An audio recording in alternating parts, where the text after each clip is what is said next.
Can you hear me all right? Yeah. So on my side, okay. it's pretty understandable. Yeah. Okay, great.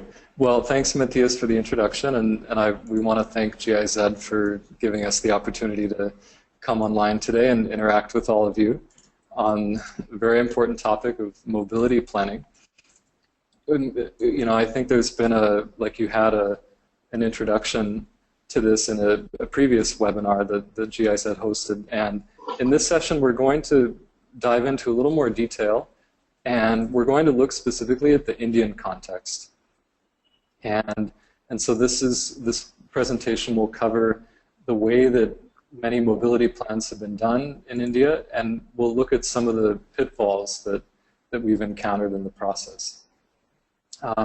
Just to give a bit of background about ITDP, we're a global not-for-profit organization that works in different countries to promote sustainable and equitable transport.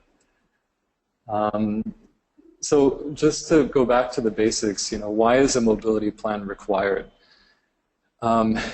It's really important as a way of giving some information about your current transport system and understanding challenges that exist, and also the likely futures that will occur unless some intervention is made.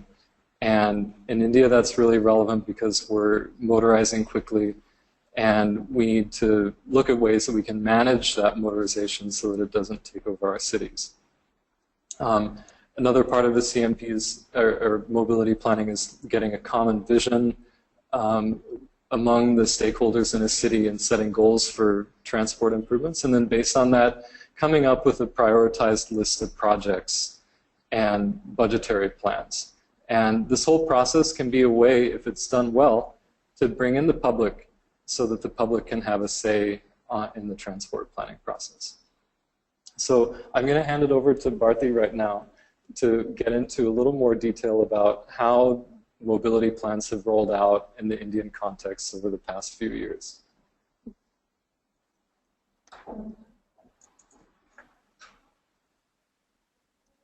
Yes. Let me change it to you.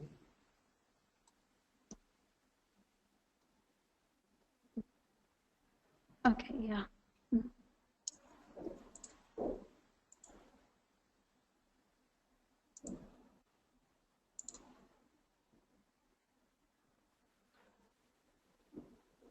Can you see? Yeah. Okay. Yeah. So before urban mobility plans were rolled out in India, so there was a national level program called Jawaharlal National Urban Renewal Mission, which was launched in 2005. So where the whole aim is to improve the urban infrastructure, and which also includes transportation. So under that particular program, nearly 65 cities were eligible to seek funding, and after that, a national level policy framework for a comprehensive mobility plan, that is also called as urban mobility plan, was created in 2008 for medium-sized cities. So it was prepared under the guidance of Asian Development Bank along with Ministry of Urban Development. So in order to seek the JNRM funding, CMP is a requirement for these cities to be prepared before they go ahead proposing mass transit projects like BRT, NMT projects, metro rail, and all that. And if you look at the NURM funding cycle, so if you see in the first phase, we have the top level, we have the city development plan that covers the entire city, and also it covers various aspects of stormwater drainage, drinking water, urban transportation, housing, and all other sectors. And then we also have the comprehensive traffic and transport study, which was prepared prior to the framework of CMP. And then we have the master plan, which focuses on the future land use, existing land use changes, and other relevant proposals. So once all these three studies are done, then comes the comprehensive mobility plan, so which also includes all these three important studies. And once the CMP is prepared, then it goes to the MOUD, that is the Ministry of Urban Development, where the city has to seek fund approval from MOUD, and then they have to perform alternate analysis as to why this particular project is really beneficial to the city. And then they go ahead with the feasibility study, and then this goes for NURM funding appraisal, and then they go ahead and prepare detailed DPR. And as per the CMP 2008, the actual contents are, the first thing is creating what is the objective of CMP, why is the city preparing it, and what would be the scope of that. And then the next step would be collecting primary data, secondary data, and analyzing the existing conditions. And the third one would be urban land use and transport strategies, where future scenarios will be built, where the actual travel demand modeling is involved. And next component is creating urban mobility plans, where there will be separate plans for road expansion, for NMT, public transport, for parking management, and freight movement. And the next one is implementation. The estimated project cost would be calculated, the cost benefit analysis would be done, and then you have the institutional setup also discussed. So during the preparation of CMP, it is required that there has to be two committees. That is, one is the technical committee and the stakeholder committee, who will actually guide the consultants in preparing this document. So under the technical committee, we have like various government agencies like the municipal corporation, municipalities, local planning authority. We have like the urban funding infrastructure authority. We have the highways department, and then we have like external advisors in the form of like ITDP, and we also have like important transport planning experts from various universities. So who on a regular basis will meet, like on a monthly basis, they meet, they discuss, and they review the work of the consultants. On the other side, we also have the stakeholder committee that involves the broad level stakeholders. So they involve district collectorates, so who is the head of the district, and we have traffic police, and we have the regional transport authority called in short RTO, and we have the state transport corporation, which provides public transport services in the city, and we have the railway department, and we have like the local civic groups, and we have like a special purpose vehicles if in case the city has a metro facility or they have monorail or suburban rail. So prior to the CMP framework, most cities prepared, not most, some cities prepared comprehensive traffic and transport studies, so where the major focus was on flow of vehicles rather than of people, and it was mostly focused on how to improve the existing traffic conditions in the city, and most of the outcomes were focused on road widening, creating more flyovers, building more ring roads, expressways, creating foot-over bridges, subways, skywalks, and then focused on developing metro rail projects and all that. So some major cities in India, like some of you might recognize, that is Mumbai, Bangalore, Hyderabad, have prepared these studies earlier. And the one on the right we have is an example of CCTS, how it is showing how the proposed flyovers will come in the city. And of course, this was prepared way back in 1995. So this is just an example of how bad is the quality at that time. So once MOUD and ADB had come together and created a framework, so the focus of this comprehensive mobility plan was to focus more on mobility of people rather than vehicles, and to address the existing transport problems in terms of like how good is the public transport in terms of coverage, services, frequency, and utilization.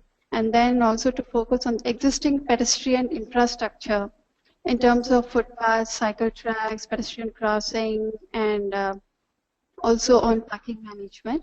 So the whole emphasis is on integrating land use and transport development in order to create better mobility in terms of sustainable transport concept and TOD. Even though this CMP toolkit is very ambitious, it says like, you know, there is a need to focus on mobility of people, yet most CMPs propose road widening, ring roads, flyovers, elevated mass transit, FOPs, multi-level parking. And then there is like very little focus on improving existing public transport, creating cost-effective mass rapid transit, footpaths, cycle tracks, and parking management. And now we are moving ahead towards data collection and analysis. What are the actual issues that most CMPs have? So the first part is like walking and cycle trips are never considered as a mode of mobility. So they're always excluded in most of the, I mean, they're not excluded, but they're ignored in most of the analysis. So here we have example of Ahmedabad most share. So where walking trips less than 1 kilometer has been excluded. They don't really consider that, but actually in reality, if you see most of the walking trips are made less than 1 kilometer. One on the left we have shows if you exclude shorter trips, the walking mode share is only like 14%. But at the same time, if you include shorter trips, it's 43%. That is something most CMPs tend to do. Another important aspect is like there is no information on the pedestrian travel patterns, because most of the surveys that the CMPs have is like does not really include like how the pedestrian movement is in the city. Do they walk along the footpaths, or do they walk across the footpath? How is the movement at the intersection? How are they crossing the road? So all these things are not really provided. And even if they provide information on pedestrian movement, it is just showing like the location where and how many pedestrians are being counted. And this is an example of like how the pedestrian volumes, how the pedestrian travel movement should be captured. The one on left is in a city called Ranchi, so where a survey was done to examine like how is a pedestrian travel and on these intersections. So you can actually see that there is like heavy movement in the center of the city, and then it slightly gets diluted. So it means that there is a need to provide more footpaths or NMB facilities. On the right is the tracking movement diagram, which shows at the intersection like what are the different patterns that the pedestrians generally cross on the road. So these are the things, these are the details that the CMP should actually address, which is always overlooked. And the next part is like walking and cycling infrastructure details are never documented, because it is not known like whether the city has footpaths or not. Even if they have footpaths, are they really usable or not? And if it is usable, how are they encroached? So these things are not really addressed. And we have like standards called Indian Road Congress, so where they say like a footpath should be designed such a way that it has 3 zones, that is frontage zone, pedestrian zone, and furniture zone, based on the land use, based on the different land uses like commercial, residential, and all. And also they have given like this is how the footpath should be designed and what should be the minimum or at least width should be. So this is something most of the CMPs do not really capture. And the other important part is like a street vending is never analyzed. Know like are they encroaching the footpath or not, how many street vending activities are happening, and what type of that. And the next slide, this is just showing an example of how to document the footpath quality. Even if there are footpaths, what is the width of the footpath and how it is varying throughout. So this is something that's not really documented in any CMP. And next one is public transportation, which is always not analyzed fully. And this is a very important component in order to plan for the future. So there are, like most CMPs do not really quantify the present demand, because it's not clear on like what is the current bus fleet and what type of services are there, and how much part of the city does it cover, like what is the served area, unserved area, and what are the daily boardings on each route, and at each bus stop. And also what is the fare and how does it vary based on the kilometer, based on the services, and what is the average trip length for each route. And the second thing is like the frequency occupancy survey is something that is not really done in all the CMPs, and even the guidelines also do not really specify this.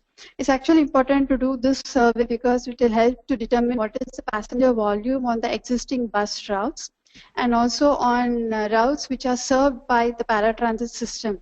Because in most Indian cities, we also have like buses as well as paratransit system, which actually caters to the public transport demand on a daily basis. So it's really important to see how it varies and how the system should be planned. And most CMPs, they always say that, like, okay, this city has real good transport system. It has like 99% fleet utilization. But actual reality is that, like, even if there are like 600 buses in a city, it's like always like, almost like 200 buses which are like real bad condition. One is to the age factor, poor maintenance. So this is an example of Coimbatore where you can see like you have like around 200 buses which are more than 6 years old. But this CMP claims that the fleet utilization is 99% and saying that they don't really need to increase. And this is an example of the public transport demand analysis using frequency occupancy counts. How do we calculate? And this is an example of like how the how the passenger volumes along these corridors. And the next part is paratransit, which is always the ignored component of our system. So it's not considered as an important mode which complements the existing bus system, but it's always seen as a competition. So which CMPs do not really capture. So it's also a known fact that most two-tier cities in India do not lack formal or recognized public transport system, but they have like private buses which actually cater to the public transport demand. Also, there is like increased number of paratransit which also serves the purpose. So the mode share on the right side, if you actually look at that, in Ranchi, like nearly 60% of the motorized trips are made by paratransit because they do not have sufficient or do not have like good public transport system. Another thing is like there is no information provided on how far does the share or how far is the paratransit covering, and also how many vehicles are serving these, how many are formal and informally serving all the public transport demands, and we also do not know like what is the ridership on each route. So this is how the paratransit looks in India. This is like one example of like how the actual capacity of the paratransit is like 6, but then it actually carries more people. And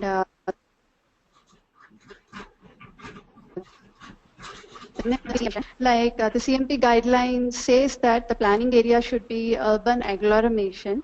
But what happens is like most CMPs, though they define the study areas urban agglomeration, but they actually scale down the data analysis and proposals to city corporation or the local planning area.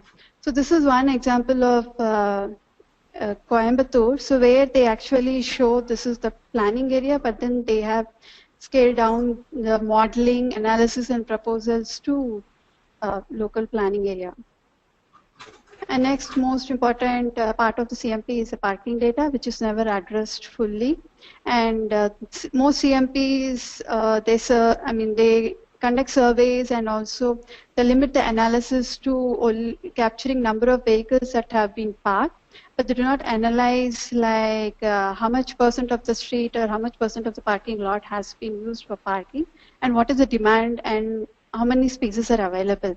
And there's also no information on the parking fee, the regulatory mechanisms, and the kind of institutional setup that is in board. So this makes it impossible or does not really allow to propose for future. And since, due to the insufficient analysis that has been done for parking data, most CMPs propose off-street parking facilities or multi-level parking facilities. And this is an example of a CMP which analyzes the parking data. So which shows like here, these are the road stretches, and then you know how many vehicles have been parked in these kilometers and how much % of that contributes to the peak hour. And ideally, like parking data which has been collected should be analyzed in this way, because it's important to understand like how parking is happening.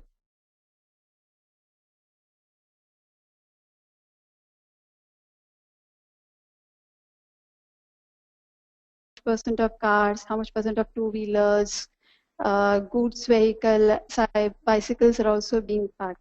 So based on this, we will know like what is the occupancy levels, and then we can plan accordingly, like which streets to be cordoned off for no parking, which street needs to be managed well.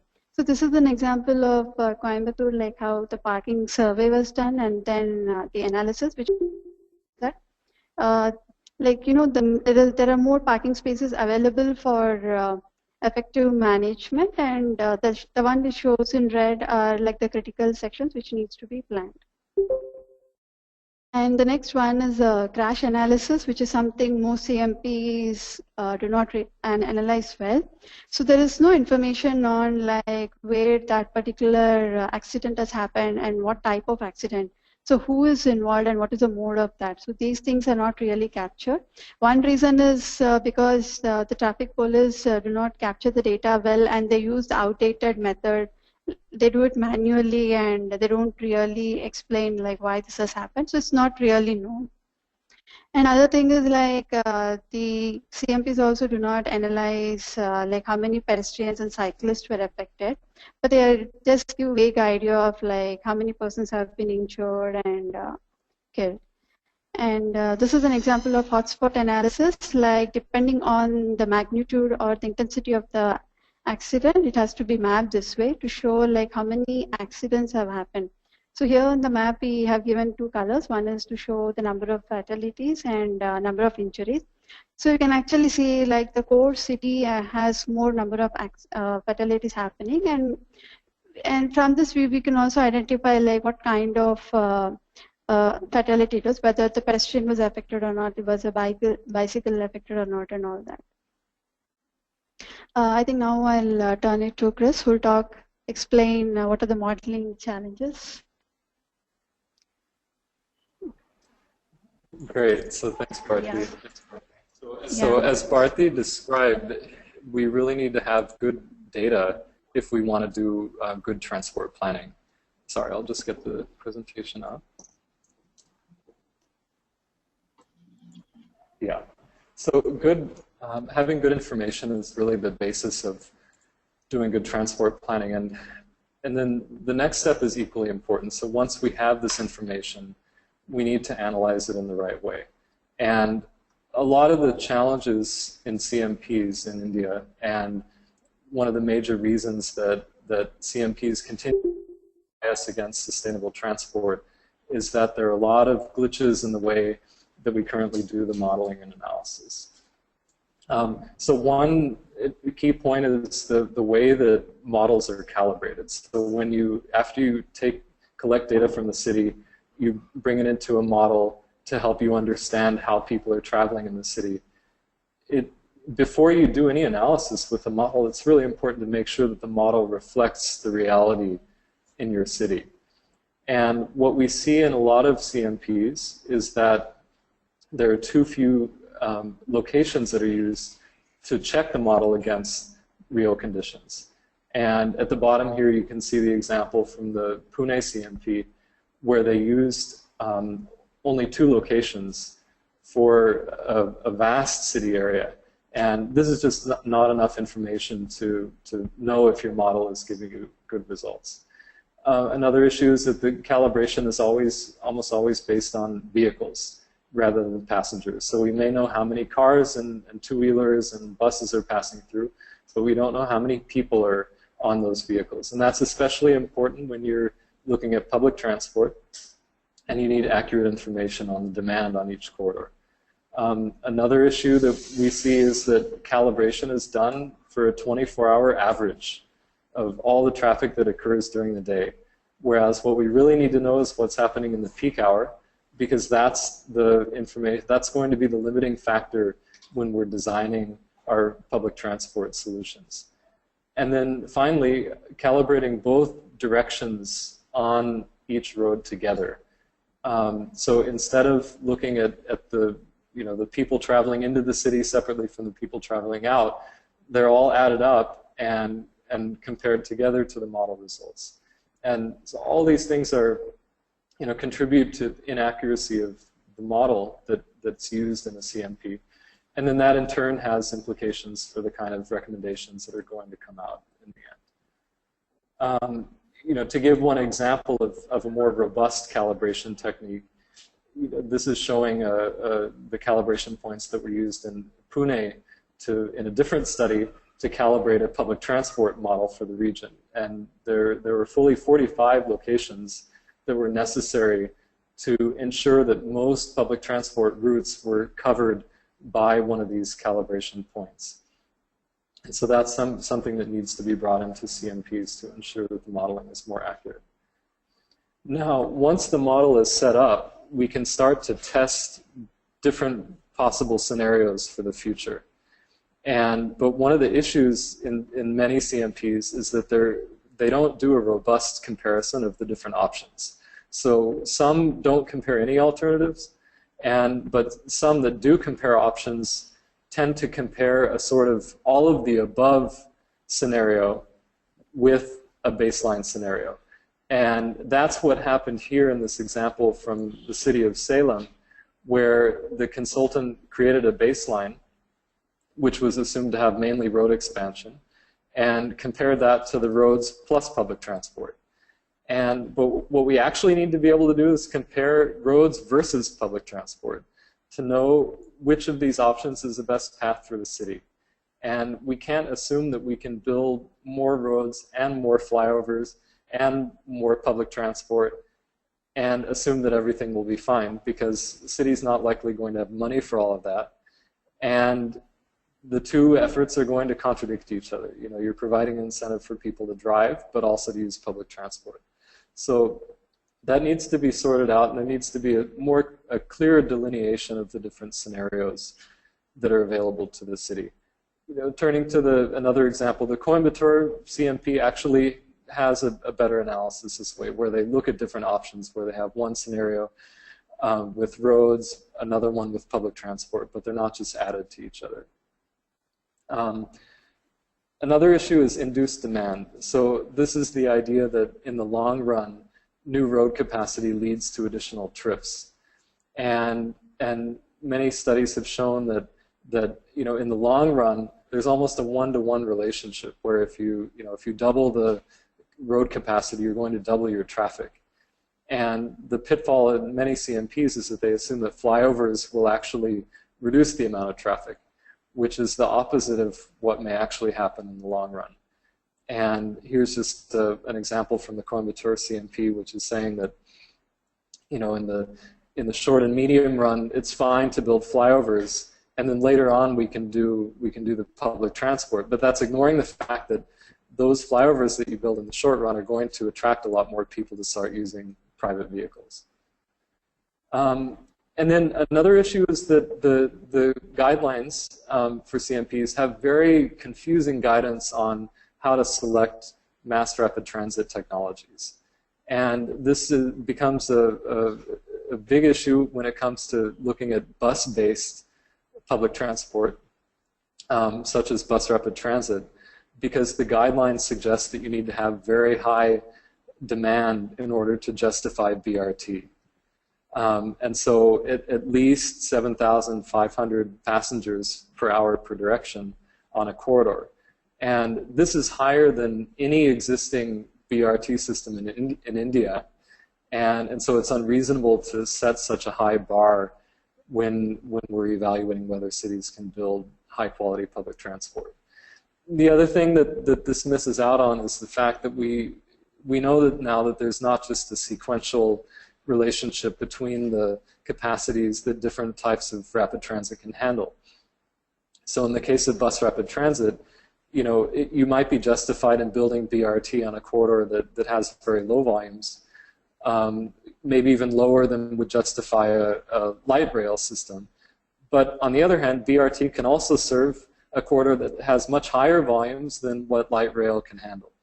And so it's not just a sequential format where you go from bus to BRT and then graduate to LRT and then to metro. But we need to recognize the fact that BRT is a much more flexible mode that can serve a range of demand levels. And then a final issue is the way that CMPs treat time horizon. And the CMPs are expected to look 20 years into the future. That's really long, especially in the Indian context where cities are changing very rapidly. Population growth rates are there between 2 and 3% in many cities. Motorization is happening even faster. And so a consequence of this is that these long timelines favor really outlandish projections for demand for various, whether it's roads or public transport. And they also encourage cities to look at really complicated projects that you can implement in the long term, rather than thinking about simple incremental steps that you can take to improve public transport as well as non-motorized transport in your city. And oftentimes some of the most effective solutions are very low cost, relatively simple interventions in that way. And when our shortest timeline is 5 years, and then we only, we start 5 years, then look at 10 years, and then 20-year goals, that's really pushing it too far in the future. And by the time you get to that point, the CMP will be, long since outdated. So we really need to plan for shorter timelines. Now, a final issue that I want to raise is this overall conflict between stated goals and proposed projects.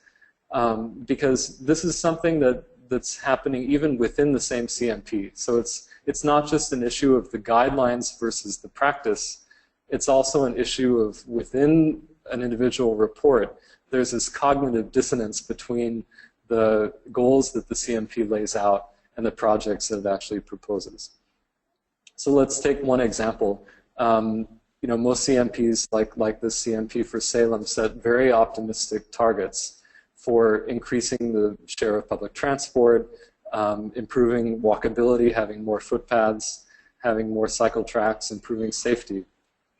But then if we go to the budget proposals in the city, we have nearly 2/3 of the money planned for roads and flyovers and ring roads and things like that.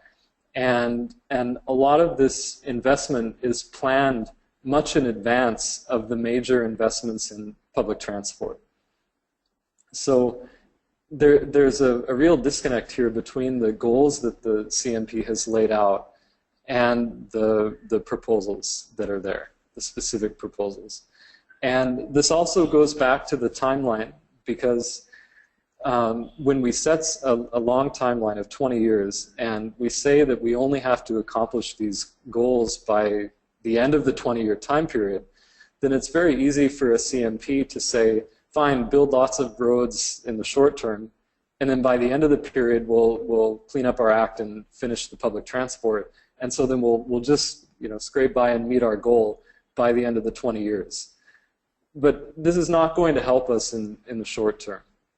And so we need to have a way to ensure that CMPs meet their goals not only in the long term but also at the end of the 5-year period.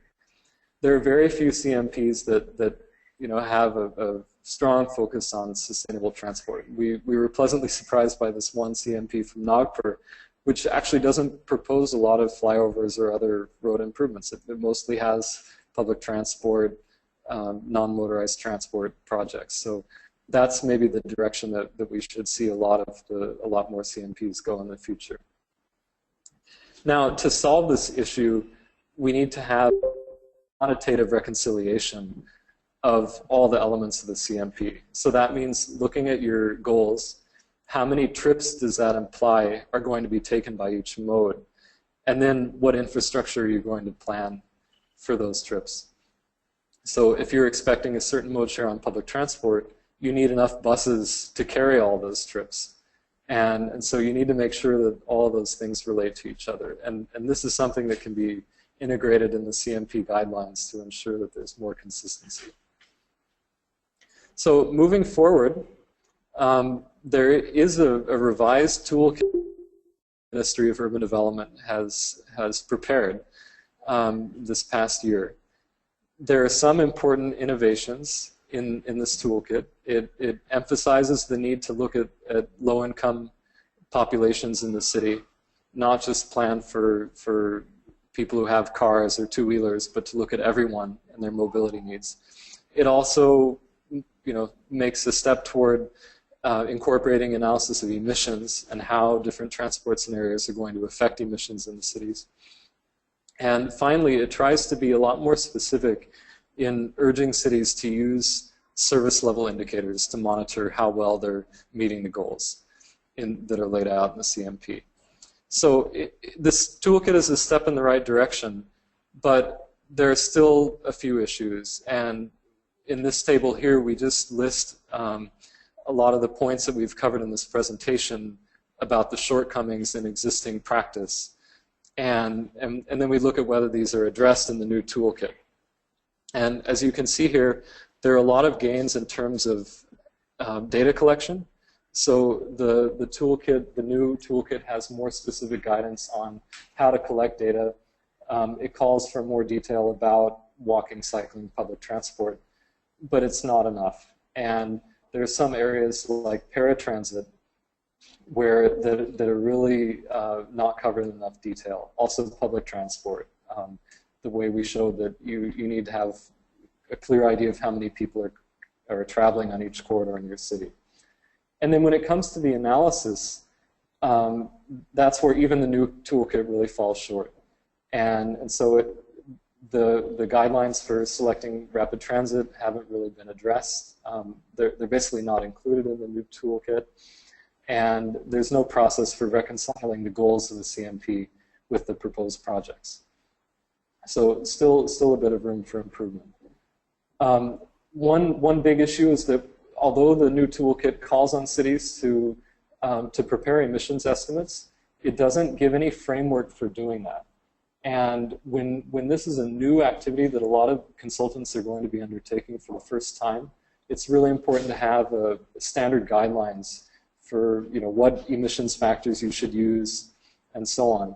And these are missing from the toolkit. And so one area of improvement could be to incorporate an accepted model like the TEMP model, which is used by GEF to calculate emissions impacts of transport projects.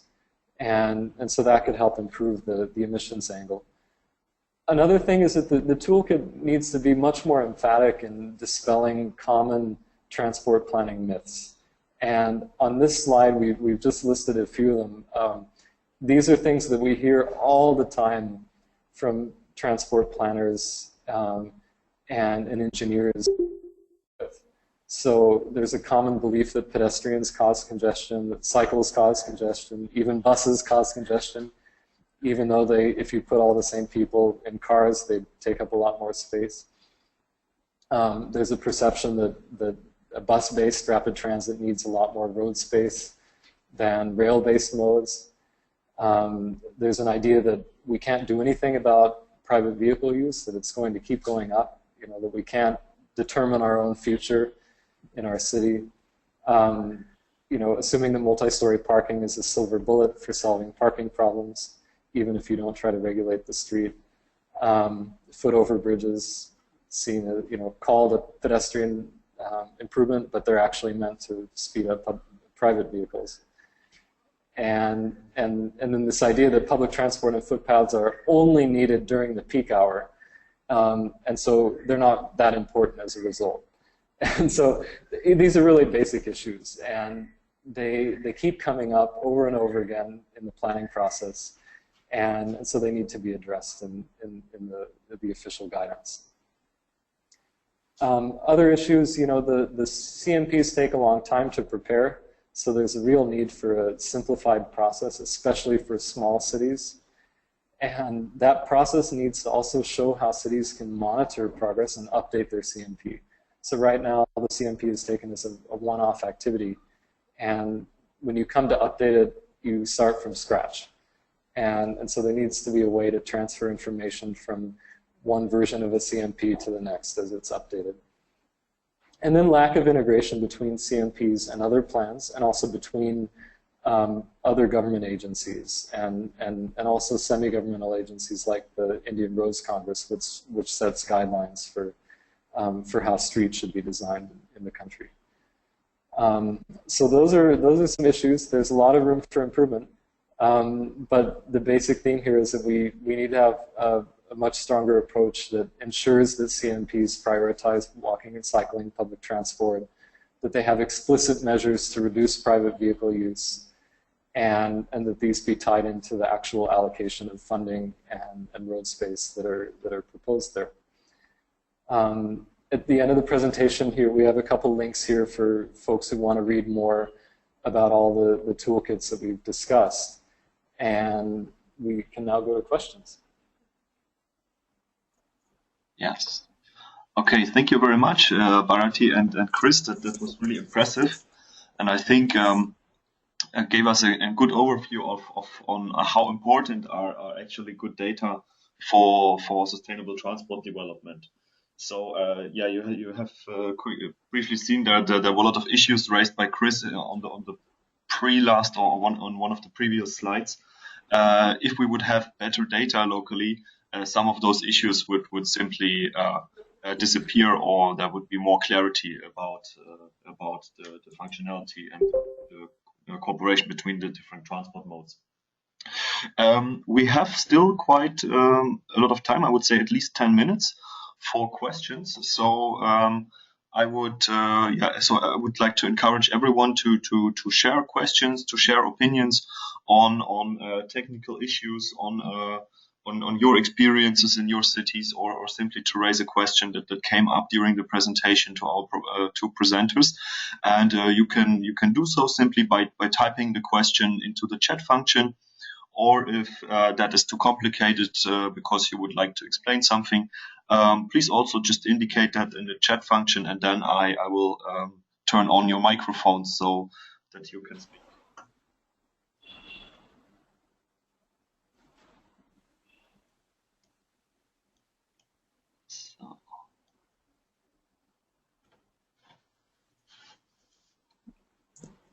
Any questions out there? We have a little bit of time, otherwise, yeah, I will think about the question as well. I didn't prepare one, but sure, one. Sure. Yeah. So from my side, that was one aspect that I know that you have been dealing with in India as well, were those of the transport or travel behavior surveys. And what experience did you have as you were like accompanying some of the planning processes in Indian cities? What difficulties did you face with getting a particular data on the travel behavior of the inhabitants of Indian cities? I think that would be maybe one interesting point to enlighten a little bit. Sure. So travel behavior surveys are really complex, and especially when you're trying to carry out a household survey to get information on how people are traveling and collecting travel diary information. And what we found is that one of the common issues there is that these plans tend to discount short trips. So not only are short trips not considered when the data are analyzed, but even in the process of going out to households and interviewing people about their trips, that people often don't ask about all the trips that are happening, because trips by motorized vehicles are considered more important than, say, trips to a local market or trips for a religious purpose where someone's just walking a few minutes away from home. And from a transport and land use planning perspective, these short trips are really important because they mean that your city is designed in a way that people don't have to travel a lot. And so it's really important that they be captured in a survey. And so we've been exploring different ways to do that more efficiently. One thing we've tried is using a Scantron form, where, like a bubble form, where you don't have to enter a lot of text manually, but you just fill in bubbles to record people's responses. And so there are different ways of automating the survey process. But a lot of challenges remain there. Another thing that's really important is looking at the sampling method. in a household survey, because we tend to focus too much on upper income neighborhoods because they occupy built space in the city. And so we think that they account for a lot of the population in the city, and we fail to interview a high enough proportion of people in low-income areas just because they're denser. And so the sampling issues also really need to be addressed when we're doing travel behavior surveys. Yeah, thank you, Chris.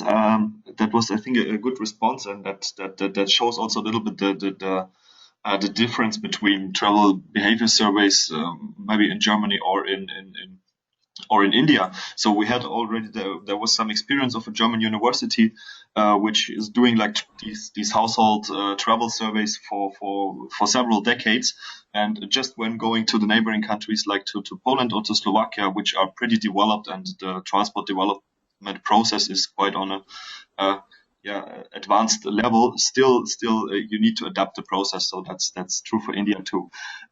We have one question from Ahmed Yusri Mohammed Mokhtar, and he is directing the question in how to incorporate the need for people with limited ability, or with limited mobility, how they can in the best way be integrated in CMP or urban mobility planning processes. What experience? Sure. I mean, I think this is, it's a really good question, because this is often not considered in CMPs, at least as they're done today. And the main reason is because we don't look at the quality of infrastructure.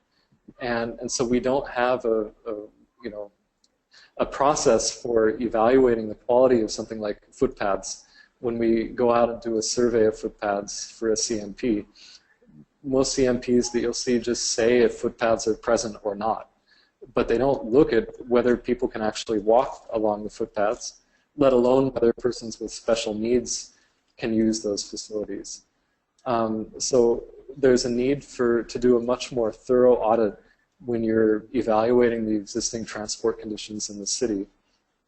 And then there has to be a clear plan for the rollout of accessible infrastructure.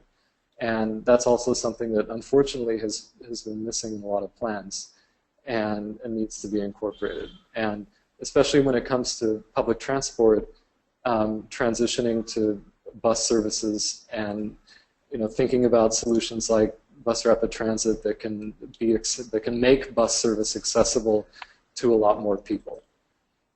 So definitely an area that we need to improve in. Yeah, I think that shows also the importance of infrastructure assessments, walkability assessments, public transport assessments, and as well as like gathering the information about that as well. So some of the cities in the world, they are pretty doing well in this. So if you watch the public transport map, you can see very often on first notice how accessible is a station there. So if it's accessible for people with wheelchairs, if there is kind of assistance provided on the station or so, and so that it's not only important to make the stations or infrastructures accessible for people with limited mobility, but also to share the information about that, make it accessible. Yes, so thanks for this question.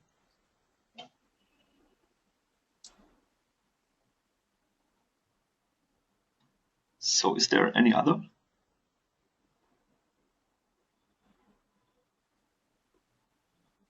I think if there are no further questions, that is not a problem. We are anyway almost on the end, and I would also like to give you some further information on where you can find materials and documentations on urban mobility planning. But we have another question so far, and that's from Vincenzo Trevisan. And it's quite a long story, so let me briefly read it. So, or I will just read it to all of you. So the focus was on data. What is the reason? Okay.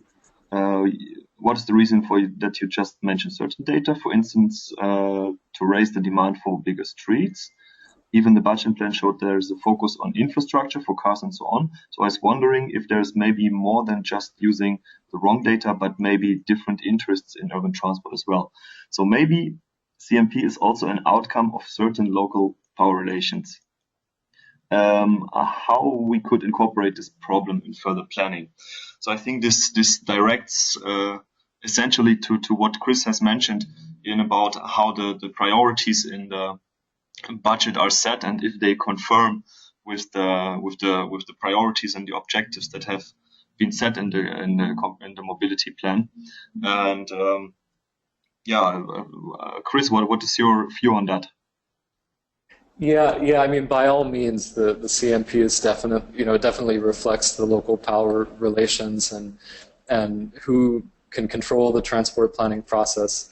And we're trying to address those issues head on by saying that, the existing CMP toolkit sort of, and more so the practice, reflects those power relations. And we need to change even data collection is a part of that. The type of data that we gather reflects the politics of transport planning and how we prioritize different users and modes. And so a first step in addressing these power relations is to get good data, because if there are people in the city who want to present a different perspective on transport planning, it's very hard for them to do that when there is no information collected on sustainable transport modes. And so we have to start out with good data. And another thing that we're trying to argue here is that the CMPs we need to remove this tendency of CMPs to cover up what are actually very traditional retrograde transport planning approaches that focus on increasing the supply of road infrastructure. Their ability to hide behind a facade of sustainable rhetoric, right? So a lot of CMPs couch their discussion in terms of improving public transport and walking and cycling, and yet the actual proposals at the end of the day are for car-friendly infrastructure. And so we want to remove that tendency by ensuring that the CMP is at least internally consistent. So if you're saying that you want to have more roads, then say that, but at least you have to be honest about that. And you have to put that on the table so that people can have an honest debate about that proposal. And probably when more people see the reality of these proposals, they'll have a lot more questions about whether that's really the direction the city should go. Yes, thank you, Chris. So thanks for the question, and also thanks for the answer. I think that shows also the importance of participation and the involvement of all important stakeholders, particularly of citizens, and also of the big challenge to make planning processes understandable just for the normal citizens and not only for technicals. Okay, so it's almost 3 o'clock, so I would like to stop here by thanking Bharathi and Chris very much for their inputs and their participation in the discussion. I would like to thank everyone for joining and for participating in the discussion as well. If that works. Okay, thanks a lot, everyone. Yeah. So, and if you like to get more into detail, so we're from the Sustainable Urban Transport Project, we have quite some materials on urban mobility planning. The presentation I will share later on, so you will have all the links in the presentation compiled, and you can check through. So, and especially I would like to promote one more time the publication that we have actually done together with ITDP, which is co-authored also by Christopher Kost. On urban mobility plans, which are particularly watching in several countries and trying to summarize the experiences of some of which we have also had a few on today here. So you will find much more details also on the approaches from other countries and from a general perspective. So now we have it in English, Portuguese, and Spanish, and it is also planned to have it in a couple of other languages. I think Indonesian will be available soon, when I'm not mistaken.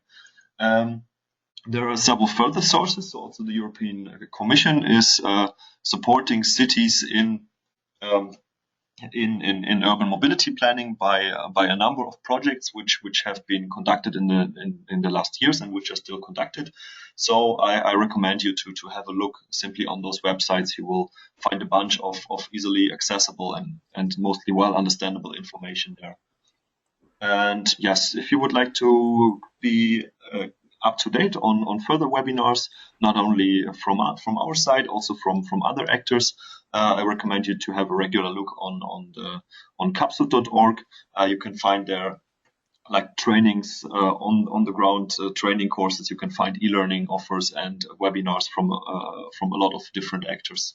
So everyone, if you are, for example, from a university institution and you are offering some training, you're also welcome to upload information on this course there to make it accessible for more people.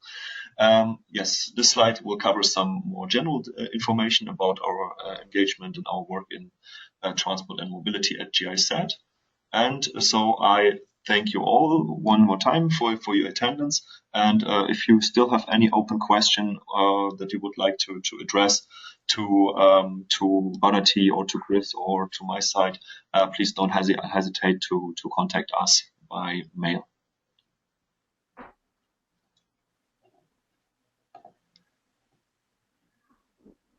So goodbye.